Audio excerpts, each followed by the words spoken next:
So ito po, yung Winchester Street. Yan. Yan. So makikita nyo po, ito po yung kalye papunta dun sa bahay. Ma'am sir. So yung daan, kahit rough road siya, hindi siya maputik. So makikita nyo po, ang daming bato-bato. Kaya safe pa rin yung sasakyan kahit umuulan siya o nabagyo. So mga po, puro bato yan. Yan. Doon po, yung po yung sasakyan, bahay. So ito po nakikita nyo yung gate. Wala na po yung may-ari nito, tagal na. Kaya ganyan na lang po siya habang buhay. Wala po yung bahay. Tignan mo mahal kung saan ako tumuturo. Yeah. Yan. So ito po yung bahay. Yan. Yung gate, kasi isang malaking sasakyan at CCTV installed po siya. Higa.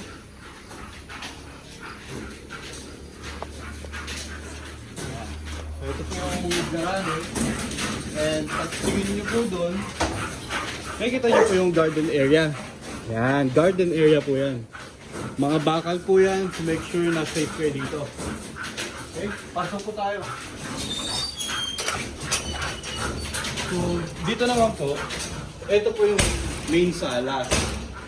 So kung mapapansin nyo po, halos ito po ay may iwan. Ang kukuhain lang nila dito dyan, yung speaker, yung player. Ito po, iwan to halos lahat. Iwan. Dining. Kitchen area. Ito, kukuhanin po nila to, pero ito may iwan. Tubig, of course. Ito nyo naman. Ref, iwan. Tapos ito po yung CR. Yan po yung CR, medyo. Yan, matino po lahat yan. Okay? Tsaka naka-sliding yung CR, diba? Opo, sliding yung CR. So, ready po kayo dito.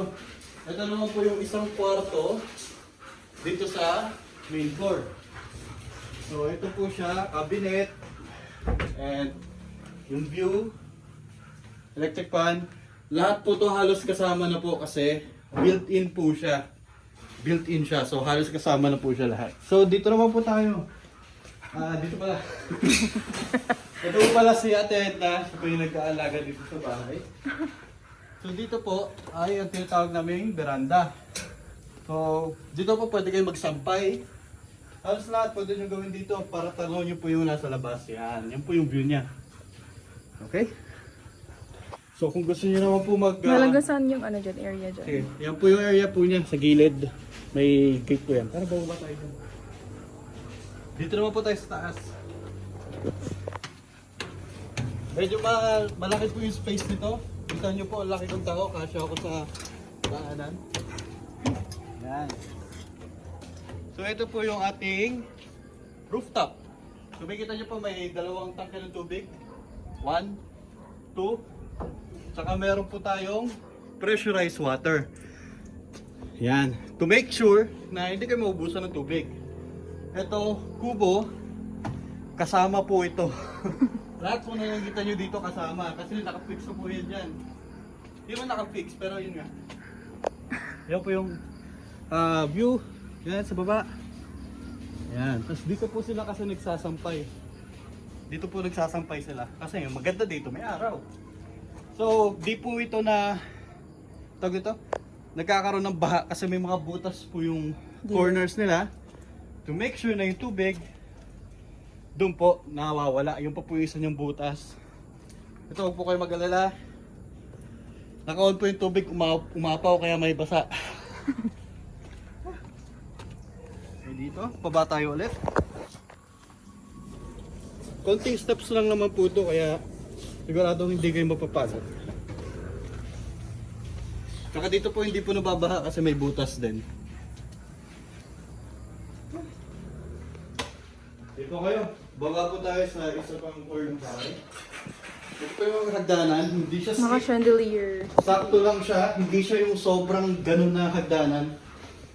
Chill lang po siya. Ayan. Ilaw mahal. Hindi, sige ako. So dito po, ang tinatawag na ng dirty kitchen. Yan. So dito po, madalas nagluluto, dirty kitchen, yan, lababo, lahat po yan, okay yan. Kasi ito naman po ang isa sa storage area. So yan po, dito po naglalagay ng mga extra gamit. Pwede rin nga po ito maging maid's room eh. Kasi ang lawak nito. Yan. Yes. Ay ba, sarado ko lang. Yung whole kitchen. So dito po, labas po tayo. Ito naman yung garden area.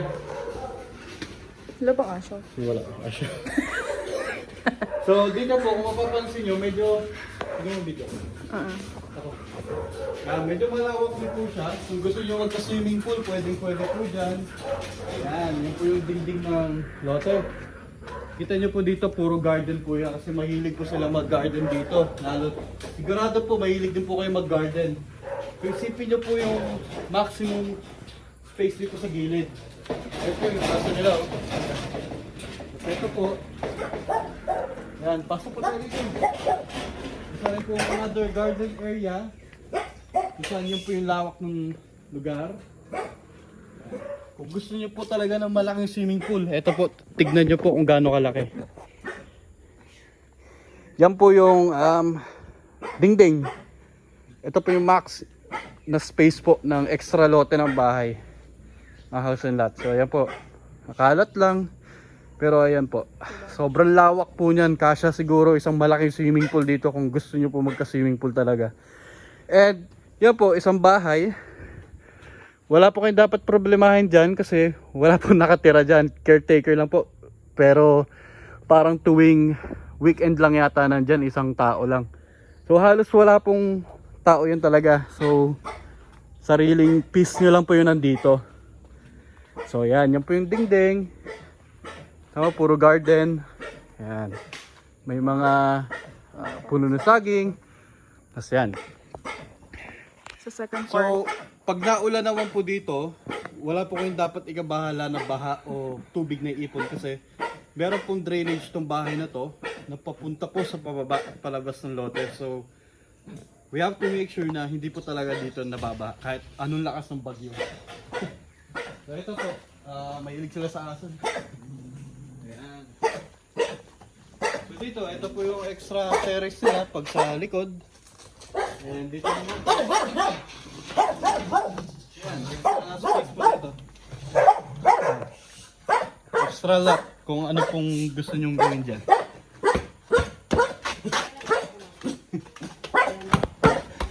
Yan, so dito naman po yung lugar dito sa baba ng bahay.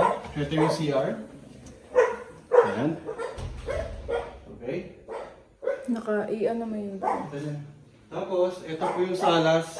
Halos lahat po ito. Iwan yan, iwan. Iwan po pala. Iwan yan.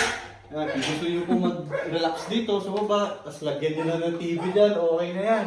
Oo. Dito may TV din sa kwarto. Oo. Yung isang dadalhin dito, ito. Yan. Ito po, isa pong kwarto pa. Dadalhin to. Ay, ito, dadali ko. Ito, 55 inch na TV. Ito yung dala ko eh. Yan. So, So, live ganun po pala ba? kayo dito. Pakita ko lang po sa inyo na Yung CCTV ka mo. working yung CCTV system dito to make sure na ligtas po kayo at recorded lahat yan.